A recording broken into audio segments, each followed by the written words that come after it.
barang siapa yang membaca ayat Al-Kursi setiap habis salat fardu dijamin masuk surga. Habis salat jangan tinggalkan ayat Al-Kursi, jaminan masuk surga cuma satu ayat. Assalamualaikum warahmatullahi wabarakatuh. Allahumma sholli ala Sayyidina Muhammad wa ala ali Sayyidina Muhammad.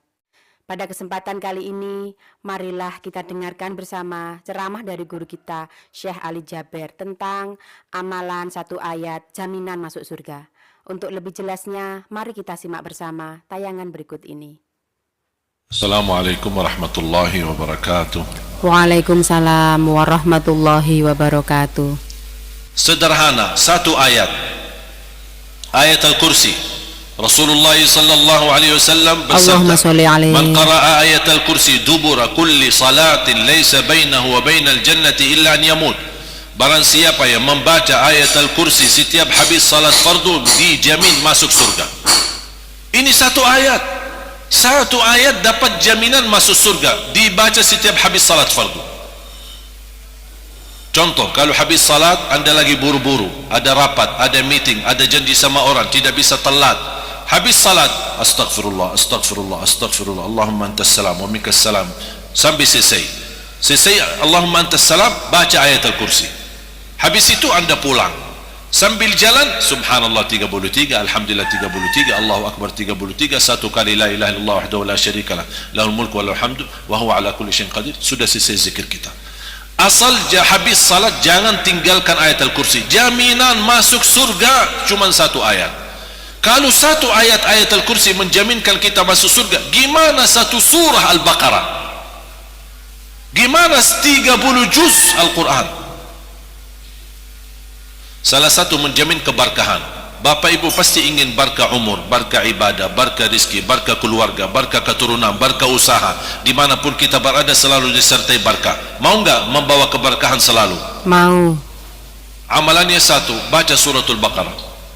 Rasulullah SAW bersabda, "Alaikum bi suratil Baqarah, fa inna akhdaha barakah wa tarkuha hasra wa la tastati'uha al-batala." Ambillah suratul Baqarah, bacalah suratul Baqarah secara rutin sampai selesai. Tidak khatam satu hari tak apa-apa, lanjut lagi, lanjut lagi besoknya, lanjut lagi besoknya sampai khatam. Begitu khatam ulang lagi. Kata Rasulullah SAW, barang siapa yang membaca suratul Baqarah dia telah membawa keberkahan. Dan barang siapa yang meninggalkan suratul Baqarah akan nyesal. Mau gak jadi orang nyesal? Tidak.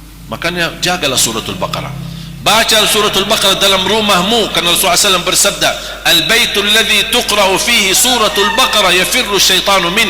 Rumah yang di dalamnya dibacakan suratul Baqarah, syaitan bakal lari, kabur, tidak kuat bertahan di dalam rumah yang dibacakan dalamnya suratul Baqarah. Makanya kalau kita merasa sering berantem di rumah, sering berkelahi antara suami istri, sering ribut di rumah tangga, anak kita bawel tidak bisa taati suaminya, tidak bisa taati orang tuanya, ada masalah antara suami istri, ingat banyak syaitan di rumah.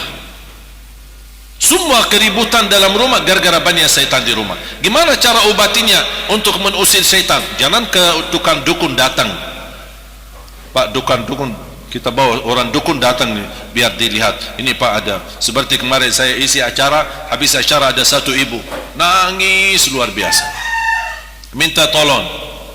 Apa minta tolong? Kenapa? Minta saya mampir ke rumahnya. Ada apa di rumahnya? Katanya rumah saya ada hantu. Kata siapa? Ada satu orang, dia datang ke rumah saya, makanya saya tidak berani masuk ke rumah itu. Dan setiap saya mau bawa orang, dia baca yang tidak tahu, baca gitu, terus saya bayar 5 juta, kadang 4 juta, 3 juta, habis uang saya, dan hantu-hantu tidak keluar-keluar. Tolong saya minta Syekh doakan, bisa. Saya langsung ke rumah. Kasihan ibu itu ditipu selama ini, dibohongi, dibodohi, gara-gara kepercayaan kepada dukun atau ramal atau macam-macam. Saya datangi ke rumahnya. Begitu saya masuk, astagfirullahalazim, saya sengaja bikinlah. Begitu, astagfirullahaladzim, ada 4, 5. Mohon maaf, karena dia percaya itu, ya saya harus ikutin dia. Begitu saya baca, jangan khawatir bu, tenang-tenang saja, saya akan bacakan insya Allah. Saya baca suratul Baqarah. Begitu saya, alhamdulillah baru mulai keluar, ini keluar satu, alhamdulillah bu. Oh ini yang kedua keluar. Ibu alhamdulillah. Ibu, alhamdulillah semuanya sudah keluar ibu. Sujud syukur. Benar, dah ada lagi. Dah ada lagi, Bu. Alhamdulillah semenjak itu dia kembali ke rumahnya dan alhamdulillah nikmat. Setiap dia kesempatan telefon, alhamdulillah Syekh, saya sudah tempati rumah saya. Ibu, dah ada lagi hantu? Dah ada lagi. Kan Syekh sudah usir mereka. Maaf, dia percaya begitu, mau bilang apa lagi? Soalnya kadang-kadang ada orang yang tidak suka kita terlalu jujur. Kita mau jujur, ibu tidak ada hantu di rumah, tidak ada apa-apanya, jangan percaya itu. Masa? Tidak percaya.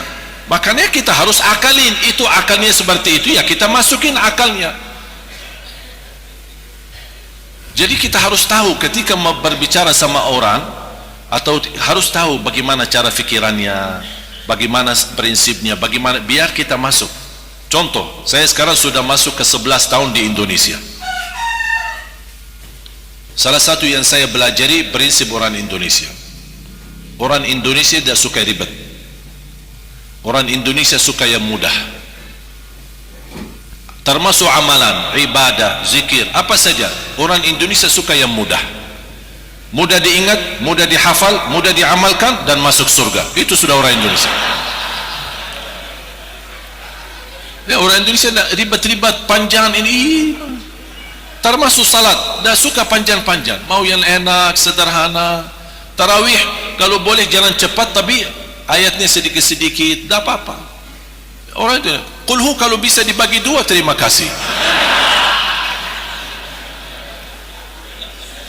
Makanya saya hafal prinsip orang Indonesia. Saya selalu berusaha apa yang saya sampaikan selalu sederhana, selalu bisa diterima, selalu masuk akal, bisa diamalkan. Termasuk saya buat satu buku 20 amalan ringan tapi pahalanya sangat menakjubkan. Kalau dari segi bisnis, kita suka berdagang yang sedikit tapi keuntungan besar. Termasuk sama beribadah, harus berfikir dari segi bisnis. Saya mau ibadah yang sederhana tapi pahalanya besar. Makanya saya bikin buku ini. Buku ini tidak laku di Arab tapi laku di Indonesia. Suka ini. Kalau orang Indonesia mau yang mudah, ya saya kasih yang mudah. Itu bukan prinsip saya, itu prinsip Rasulullah sallallahu alaihi wasallam. Allahumma sholli alaihi. Rasul suka selalu membawa kemudahan untuk umatnya. Rasul tidak suka yang beban umatnya. La yukallifullahu nafsan illa Rasul sallallahu alaihi wasallam suka memberikan sesuatu yang mudah. Kalau ada dua pilihan, ada yang baik, ada yang mudah, Rasul ambil yang mudah. Padahal ada yang lebih baik, ada yang lebih baik, tapi Rasul tidak mau. Rasul mengambil yang mudah. Kenapa? Untuk memberikan kemudahan buat umatnya. Dan itu prinsip dakwah saya. Dan selalu saya berdoa. Mulai dari pertama kali saya di sini 2008 belum bisa bahasa Indonesia. Saya selalu berdoa, ya Allah tolong berikan kepada aku bahasa yang bisa difahami. Saya tidak ambil kursus, saya tidak belajar kamus, saya tidak belajar bahasa Indonesia. Saya begitu duduk bersama masyarakat, diketawain, dibodohin, ya ada apa-apa, jalanin aja. Jalanin aja. Bahasa saya lucu-lucu awal-awal, ya ada apa-apa, udah. Jalanin aja. Yang penting saya bisa berhasil, yang penting saya bisa berdakwah, yang penting saya bisa menyampaikan bermanfaat. Makanya saya pertama diajarin sama teman, apapun diajarin saya hafal. Sampai ada teman saya bilang, dah usah banyak-banyak belajar bahasa Indonesia, hafal 4 kalimat, semua orang Indonesia gunakan kalimat itu. Kemanapun perginya bawa aja 4 kalimat. Apa kabar, bagus, mau kemana, aku cinta kepadamu.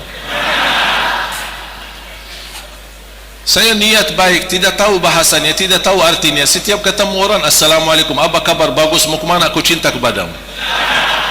Ketemu perempuan sama juga bahasanya, apa kabar, bagus, mau kemana, aku cinta kepadamu. Nah, apa ini itu orang itu. Tapi subhanallah, tidak duga dan tidak nyangka 2008 masuk 2009 sedikit-sedikit bisa bahasa Indonesia. 2010 sudah mulai alhamdulillah lebih baik. Sampai pertama kali saya isi di TV TPI almarhum. Kan sudah ada TPI kan? Sudah almarhum. Kemudian masuk MNC, TVRI, Trans 7, kemudian TV One Damai Indonesiaku, kemudian Kultum di acara RCTI sama acara Hafiz Indonesia. Allah kasih kemudahan. 2011 saya menerima penghargaan dan kehormatan dari Presiden Bapak SBY waktu itu. Itulah beliau satu-satunya presiden yang memiliki jasa kepada saya memberikan warga negara Indonesia. Jadi saya menjadi rakyat Indonesia sekarang. Dan ternyata Bapak Ibu menerima warga negara Indonesia memang agak sedikit beban karena syaratnya harus melepaskan warga negara Arab. Saya musyawarah sama guru-guru kami di Madinah. Ini syaratnya saya jadi warga negara Indonesia harus lepas warga negara Arab. Bagaimana sarang dan nasihat? Kata mereka, nanti di hadapan Allah di hari kiamat tidak ada urusan warga negara. Urusannya di hari kiamat adalah amalan. Allah tidak peduli warga negara siapa, Allah tidak peduli paspor, Allah tidak peduli apa. Allah peduli amalan. Iman amal, iman amal. Makanya kata guru saya, bismillah, ambillah warga negara Indonesia. Ternyata ketika mengambil warga negara menjadi lebih beban kewajiban saya untuk Indonesia. Karena saya membawa nama Indonesia, harus menjaga nama baik Indonesia, harus menjaga NKRI Indonesia, harus menjaga kebersamaan dan kebersatuan bendera merah putih, dan juga harus menjaga kebersatuan untuk mewujudkan negara Indonesia menjadi negara Al-Quran. Itu menjadi beban bagi saya.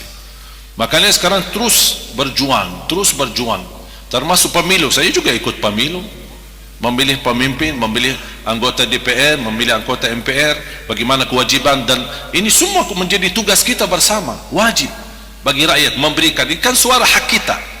Kita berhak untuk memilih pemimpin kita. Ada perbedaan itu wajar, ada perbedaan pilihan itu wajar, tidak masalah.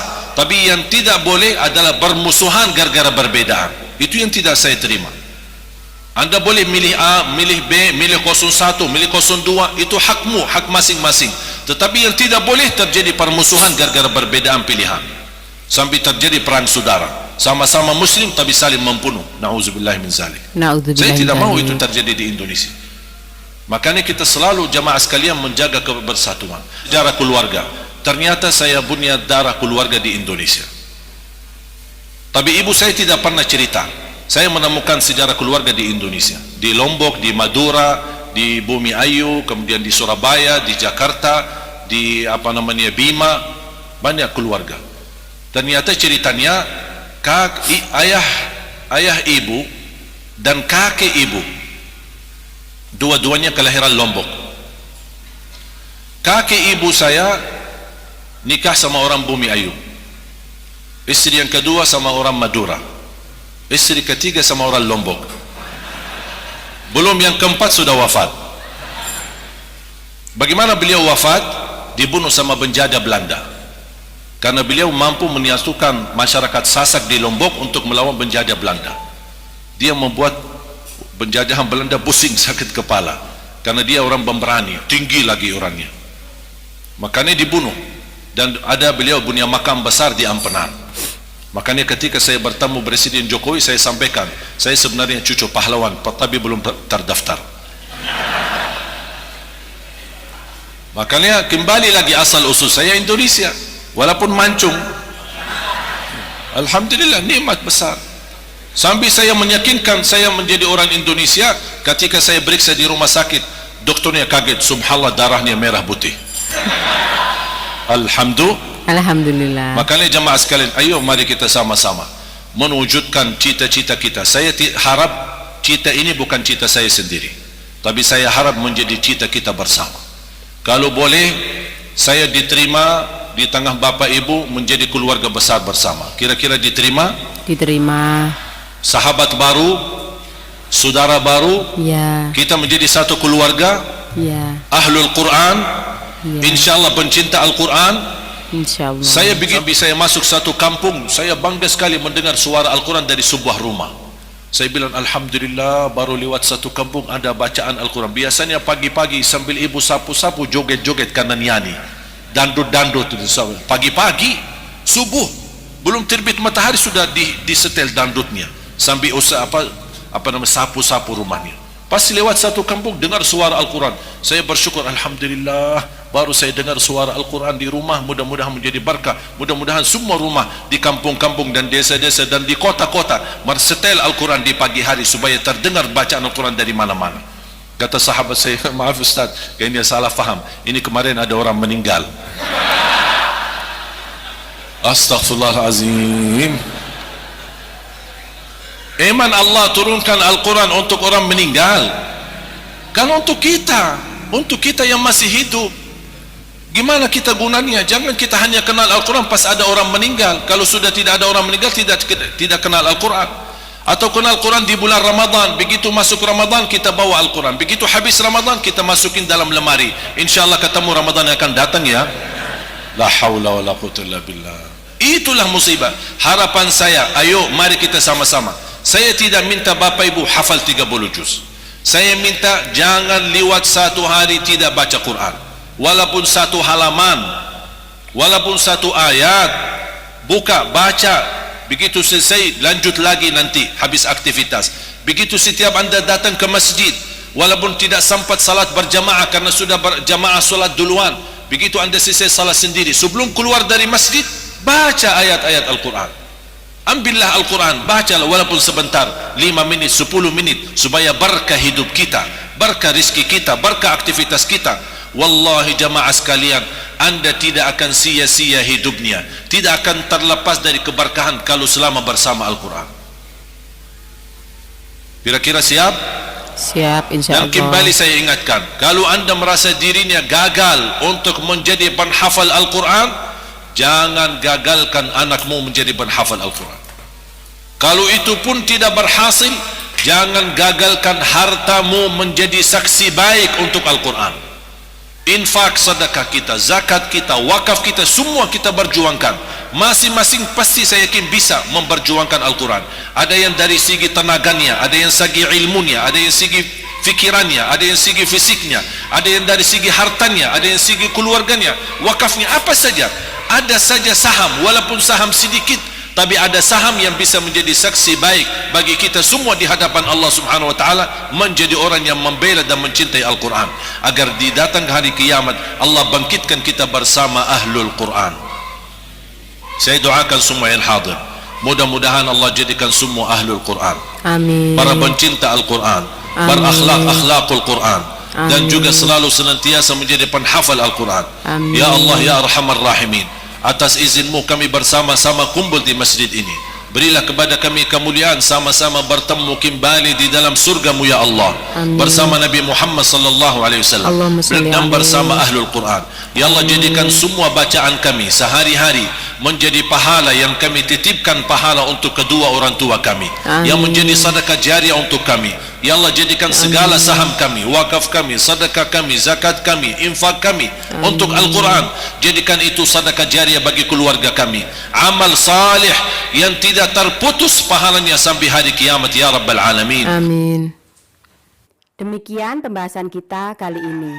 Semoga kita semua bisa istiqomah mengamalkannya. Amin, amin, ya Rabbal Alamin. Wassalamualaikum warahmatullahi wabarakatuh.